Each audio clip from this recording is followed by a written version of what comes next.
আসসালামু আলাইকুম। যারা আইবিএস রোগে আক্রান্ত তারা অনেক কষ্টে আছে। আমি প্রায় 7 বছর ধরে আইবিএস রোগে আক্রান্ত।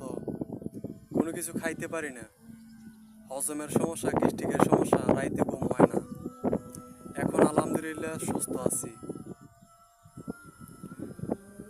খাবারের কিছু নিয়ম কানুন আছে, নিয়ম কানুন যদি মাইনা চলতে পারেন তাহলে ইনশাল্লাহ সুস্থ হইবেন। আইবিএস রোগটা কত কষ্ট, যার রোগ সে বুঝে। অনেক কষ্ট আইবিএস রোগ। নিয়ম কানুন হইল সবিন তেল বাদ দিতে হইব, সরিষা তেল দিয়া তরকারি খাইবেন। কিছুদিন পেঁপে তরকারি আর লাউ তরকারি খাইবেন।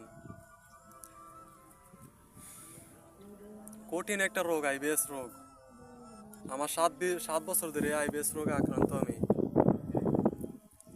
টয়লেট ঠিক মতন হয় না, পাতলা হয় না। আল্লাহ রহমতে এখন সুস্থ। শরীরে শক্তি পাইতাম না, এখন শরীরে শক্তি পাইতেছি।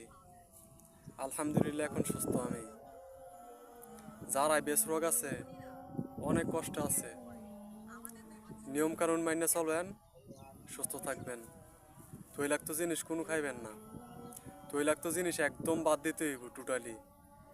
হোটেলের রেস্টুরেন্টের তৈলাক্ত জিনিস একদম টোটালি বাদ দিতে হইব। শুধু 15 দিন লাইফস্টাইল পরিবর্তন করবেন। লাউ তরকারি আর পেঁপে তরকারি এই দুইটা 15 দিন খাইবেন। আর খানার পরে এক টুকরা আদা খাইবেন, আর বেশি বেশি করে পানি খাইবেন। এই আইবিএস রোগ থেকে সম্পূর্ণ সুস্থ হইবেন ইনশাল্লাহ।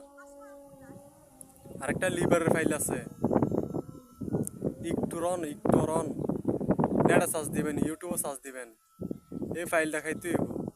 ইকটরন কঠিন কাজ করে এই ফাইলটায়। এই ফাইলটা খাইয়া আলহামদুলিল্লাহ এখন আমি সুস্থ। আপনাদের জন্য দোয়া রইল, আমার জন্য দোয়া করেন।